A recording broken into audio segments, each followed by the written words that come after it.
ഉണ്ടായില്ല. അവർ തെറ്റിദ്ധാരണ പരത്തുന്ന രൂപത്തിലുള്ള പ്രചരണങ്ങളാണ് അവിടെ. ആ സംഭവം അങ്ങേയറ്റം നിർഭാഗ്യകരമായി പോയി. നമുക്കെല്ലാം വേദന ഉളവാക്കുന്നതും വിഷമം ഉണ്ടാക്കുന്നതുമാണ്.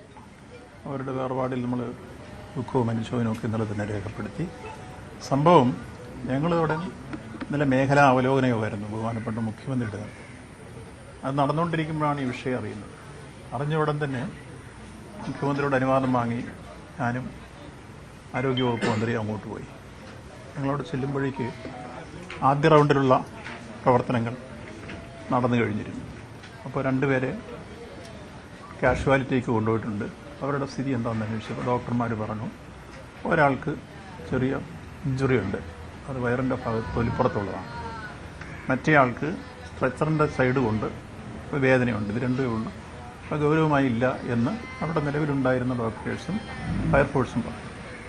അപ്പോൾ ആ സംഭവ സ്ഥലത്ത് എത്തിയ ഞാൻ തന്നെയാണ് ജില്ലാ ഫയർഫോഴ്സിലെ ഓഫീസർ ആരാണെന്ന് വിളിച്ചു വരുത്തിയിട്ട് അടിയന്തരമായി മണ്ണ് മാന്തി യന്ത്രം JCBയോ ഹിറ്റാച്ചിയോ കൊണ്ടുവന്ന് ഈ മണ്ണ് മാറ്റി പെട്ടെന്ന് കാര്യങ്ങൾ അടിയിലുള്ളതോട് നോക്കാൻ പറഞ്ഞു. ഈ നിർദ്ദേശം കൊടുത്ത ഞാനാണ്. അപ്പോൾ നിർത്തിവെക്കാൻ പറഞ്ഞു എന്ന് പറയുന്നതൊക്കെ ആ സമയത്തുണ്ടാക്കിയ രാഷ്ട്രീയമായ വിരുദ്ധേശത്തോടു കൂടിയ വാർത്തകളാണ്. വസ്തുതാപരമായി ഇതാണ്. ഞാൻ ഇന്നലെ തന്നെ പറയുകയും ചെയ്തിരുന്നു. അങ്ങനെയാണ് ഹിറ്റാച്ചി കൊണ്ടുവരുമ്പോഴേക്കുള്ളൊരു പ്രശ്നം. ആ കെട്ടിടം 68 വർഷം മുമ്പുണ്ടായതാണ്. തികച്ചും അശാസ്ത്രീയമായിട്ടുണ്ടാക്കിയുള്ള കെട്ടിടം എന്നുള്ള നിലയ്ക്ക് അങ്ങോട്ട് കയറി വരാൻ ഒരു എൻട്രൻസും ഇല്ല. അപ്പോൾ ഒരു മണ്ണുമാന്തി യന്ത്രം കൊണ്ടുവരണമെങ്കിൽ ഒരു കെട്ടിടം പൊളിക്കണം. പൊളിച്ചാൽ നിരവധി രോഗികൾ താഴെ പോകും. അപ്പോൾ അവിടെ പൊളിക്കാൻ പറ്റില്ല.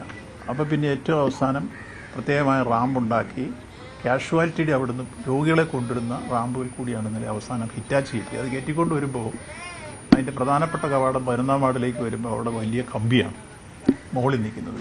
അത് അറുത്ത് മാറ്റിയിട്ട് മാത്രമേ ഹിറ്റാച്ചിക്ക് മുന്നോട്ട് പോകാൻ പറ്റൂ. പിന്നെ വാള് അവർ പോയി എടുത്തുകൊണ്ട് വന്ന് അത് അറുത്ത് മുറിച്ച് മാറ്റിയതിന് ശേഷമാണ് ഹിറ്റാച്ചി മുന്നോട്ട് പോകുന്നത്. അപ്പം ഹിറ്റാച്ചി കയറി വരാൻ വേറെ ഒരു എൻട്രൻസും ഇല്ല. അത് പണ്ടുണ്ടാക്കിയ ഒരു അശാസ്ത്രീയമായ നിർമ്മാണത്തിൻ്റെ പ്രശ്നമാണ്. അത് നമുക്കിപ്പോൾ ഇപ്പോൾ അതിനെപ്പറ്റി പറഞ്ഞ് വേദനപ്പെട്ട് കാര്യമില്ല. അപ്പോൾ ഇനിയാണെങ്കിലും കെട്ടിടങ്ങളൊക്കെ ഉണ്ടാക്കുമ്പോൾ നിശ്ചയമായും അതിൻ്റെ സംവിധാനങ്ങൾ ക്രമീകരിക്കുന്നവരൊക്കെ അതിനാവശ്യമായ എൻട്രൻസൊക്കെ ഉണ്ടാക്കി ഭാവി ഇത്തരം ഇപ്പോൾ ചെയ്തിട്ടുള്ളതൊക്കെ ഇങ്ങനെയാണ് ആ സംഭവം. അപ്പോൾ അത് കഴിഞ്ഞിട്ട് ഈ മാന്തി എടുത്തപ്പോൾ ഈ രണ്ടാമത് ഈ ബിന്ദു പറയുന്ന സ്ത്രീ അടിയിൽ നിന്ന് കിട്ടി. ഈ സംഭവം ഞങ്ങളെല്ലാം അവിടെ ഉണ്ട്. അത് കൃത്യമായി കാഷ്വാലിറ്റിയിൽ ചെല്ലുമ്പോൾ നേരത്തെ തന്നെ മരണപ്പെട്ടിരുന്നു. ഇതാണ് കാണാൻ ഇടവന്നിരുന്ന സാഹചര്യം.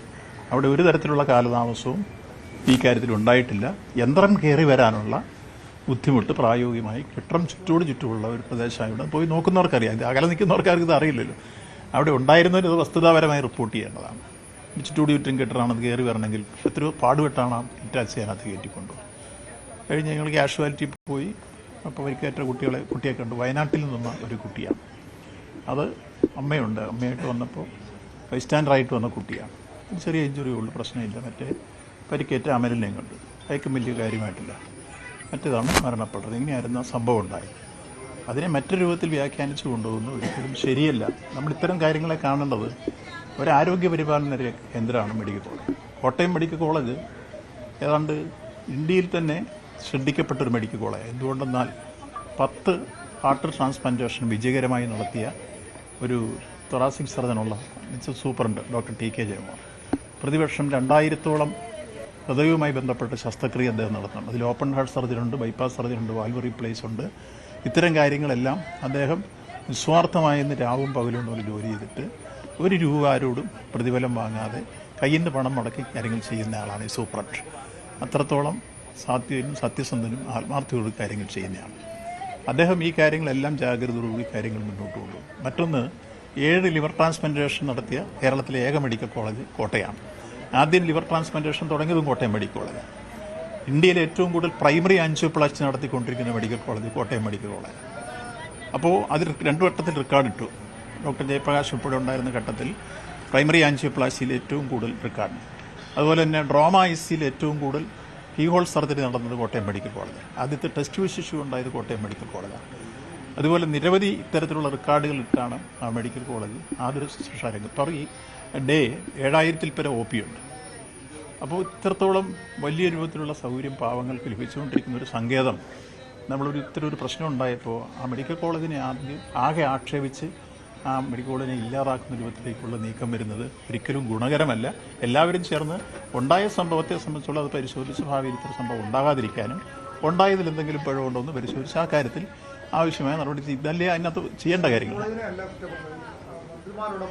ഇല്ല, മന്ത്രിമാർ പറഞ്ഞു അത് തെറ്റാണ് ആ വാർത്ത. ഞാൻ ചോദിക്കുന്നത് അവിടെ ഉണ്ടായിരുന്ന മാധ്യമ പ്രവർത്തകർ നിങ്ങൾ ആരും ഓടില്ലല്ലോ, ഞാൻ പോയല്ല. അവിടെ ഞങ്ങൾ ഓടി ചെല്ലുമ്പോഴേ മാധ്യമപ്രവർത്തകർ ഇതുപോലെ മൈക്കുമായിട്ട് വന്നു. ഞാൻ നോക്കട്ടെ എന്ന് പറഞ്ഞിട്ട് പോലും സമ്മതിച്ചില്ല. അത് കഴിഞ്ഞിട്ട് അവിടെ നിന്നിരുന്ന ഡോക്ടർമാരോടും ഫയർഫോഴ്സിനോടും ചോദിച്ചു എന്താ സംഭവം നിൽക്കുമ്പോൾ അവർ പറയുന്നു ഇപ്പോൾ ഇടിഞ്ഞു വീണിട്ട് ഇതിൻ്റെ സംഭവം ഉണ്ടായി, ഞങ്ങൾ 2 പേരെ എടുത്തിട്ടുണ്ട്, അവരെ കാഷ്വാലിറ്റിയിലേക്ക് കൊണ്ടുപോയി, മറ്റു കുഴപ്പങ്ങളില്ല എന്നവർ പറഞ്ഞിരുന്നു. പറഞ്ഞത് കേട്ട് ആ സംഭവം പറയാൻ മറ്റുള്ളവർ പരിശോധിക്കാൻ പറയുക, അതിലെ ഞങ്ങളുടെ മുമ്പിലുള്ള വഴി. അപ്പോൾ അവിടെ നിന്നിട്ട് നമ്മൾ കണ്ടില്ല, കാണാത്തൊരു കാര്യം ഇവർ പറഞ്ഞത് മാധ്യമങ്ങളോട് പറഞ്ഞിട്ട് ബാക്കി പരിശോധിക്കാൻ നിർദ്ദേശം കൊടുക്കുകയാണ്. അല്ലാതെ നിർത്തിവെക്കാൻ ഒരു സ്ഥലത്തും പറഞ്ഞിട്ടില്ലെന്ന് മാത്രമല്ല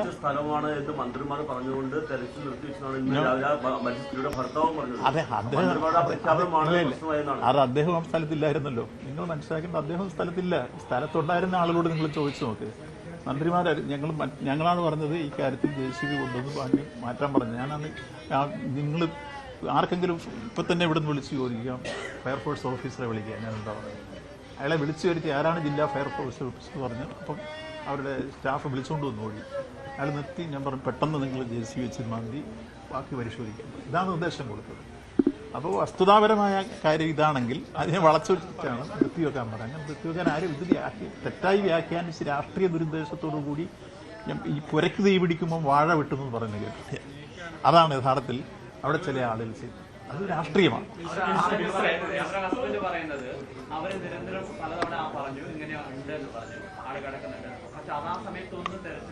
ഇല്ല സുഹൃത്തെ, നിങ്ങൾ അവിടെ ഇല്ലല്ലോ. അവിടെ ആ സമയത്ത് അദ്ദേഹം ഇല്ല. ഈ പറഞ്ഞ ഞാൻ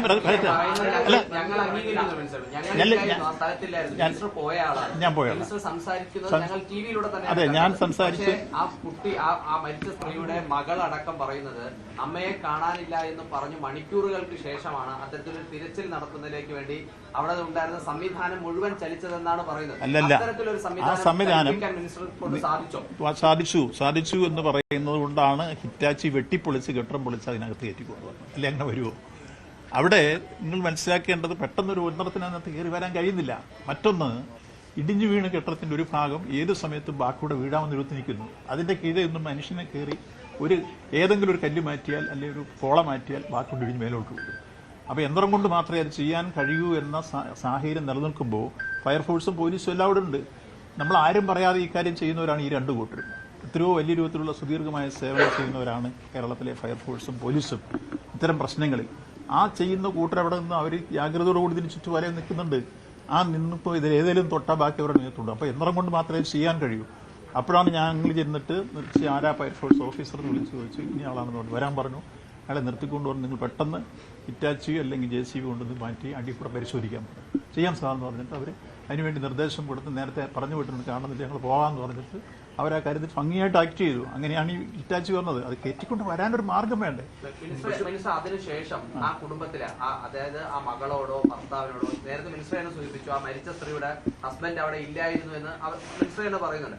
അതിനുശേഷം ആ ജില്ലയിൽ നിന്നുള്ള ഒരു മന്ത്രി എന്ന നിലയിൽ ആ കുടുംബത്തിലുള്ളവരോട് മിനിസ്റ്റർ സംസാരിച്ചു. ഇന്ന് രാവിലെയും ആ കുടുംബത്തിലെ അദ്ദേഹം പറഞ്ഞത് അവിടെ 2 മന്ത്രിമാർ വന്നു, മുഖ്യമന്ത്രി വന്നിട്ട് പോയി, തങ്ങളോട് ഒരു അക്ഷരം പോലും അവർ സംസാരിച്ചില്ല എന്നൊരു പരാതിയും പരിഭവമാണ്.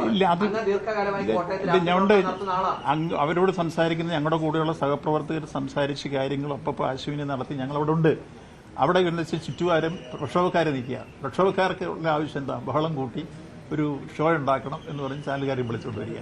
അപ്പോൾ ഈ സന്ദർഭത്തിൽ അവരുമായി ആശുവിനെ നടത്തി അവരങ്ങോട്ട് ആവശ്യപ്പെട്ടത് ഇന്നലെ തന്നെ പോസ്റ്റ്മോർട്ടം ചെയ്ത് ബോഡി വിടണമെന്ന് പറഞ്ഞു. അത് ഞങ്ങൾ അവിടെ ഇരുന്നുകൊണ്ട് തന്നെ ഇന്നലെ തന്നെ പോസ്റ്റ്മോർട്ടം നടത്തി ബാക്കി കാര്യങ്ങളെല്ലാം നിർവഹിച്ച് ആ ബോഡി കയറ്റി വിട്ടുമ്പോഴും ബോഡിയുടെ മുമ്പിൽ വന്ന് വിലങ്ങേടുകയായിരുന്നു. നിങ്ങൾ കണ്ടില്ലേ? ബോഡിയുടെ മുമ്പിൽ പ്രതിപക്ഷ നേതാവ് MLA ഉൾപ്പെടെ കയറി വണ്ടിയുടെ ബോണറ്റിൽ കയറിയിരുന്നു. ഇത് കൊണ്ടുപോകാൻ പറ്റിയെന്ന് പറയും. അപ്പോൾ അത് രാഷ്ട്രീയം കളിക്കുന്ന രൂപത്തിലേക്ക് വെള്ളം ഉണ്ടാക്കിക്കൊണ്ടിരിക്കുകയാണ്. അപ്പോൾ ഈ കാര്യത്തെ സംബന്ധിച്ചിടത്തോളം അവരുടെ ആശയവിനിമയം നടത്തേണ്ട രൂപത്തിൽ തന്നെ ആശയവിനിമയം നടത്തിക്കൊണ്ട് അവരുടെ ബന്ധുക്കളുമായിട്ട് അപ്പം തന്നെ ഞങ്ങൾ സംസാരിച്ചുകൊണ്ടായിരുന്നത്. ആ സംസാരിച്ച് അവർ പറഞ്ഞ് ഞങ്ങൾക്ക് ഇപ്പം തന്നെ ഇന്ന് തന്നെ പോസ്റ്റ്മോർട്ടം നടത്തി വിടണം. പോസ്റ്റ്മോർട്ടം നടത്തി വിട്ടു. തുടർന്നുള്ള 3 കാര്യം അവർ ഡിമാൻഡ് ചെയ്തു. ആ 3 കാര്യം, ഒന്ന്, ആ കുട്ടിയുടെ ചികിത്സ ഭാവിയിൽ അത് പൂർണ്ണമായി ഉറപ്പാക്കുമെന്ന് പറഞ്ഞു. രണ്ടാമത്തെ കാര്യം, ഇതിനാവശ്യമായ ധനസഹായം അത് ചെയ്യാൻ ബഹുമാനപ്പെട്ട മുഖ്യമന്ത്രിയോട് ആലോചിച്ച് ക്യാബിനറ്റ് തീരുമാനിക്കുമെന്ന് പറഞ്ഞു. 3, ഈ കാര്യത്തിൽ അവരുടെ ഭാവിയെ സംബന്ധിച്ച് എന്തെങ്കിലും സുരക്ഷിതത്വം ഉണ്ടാക്കണം, അത് ഭാവിയിൽ ആലോചിക്കാമെന്ന് പറഞ്ഞു. ഈ 3 കാര്യവും ആശയവിനിമയം നടത്തി കഴിഞ്ഞു. ഞാനതിന് ശേഷം അവരോട് പറഞ്ഞു ഇന്ന് തന്നെ അവരുടെ വീട്ടിൽ ചെല്ലുമെന്നും പറഞ്ഞിട്ടുണ്ട്. അപ്പോൾ ഒന്ന് വൈകുന്നേരം പോവുകയും ചെയ്യും അവരുടെ വീട്ടിൽ. അപ്പോൾ ഈ കാര്യത്തിൽ എല്ലാ കാര്യത്തിലും അപ്പം തന്നെ അവരുടെ ബന്ധുക്കളുമായി ആശയവിനിമയം നടത്തിയാണ് ഈ കാര്യങ്ങൾ പോയത്.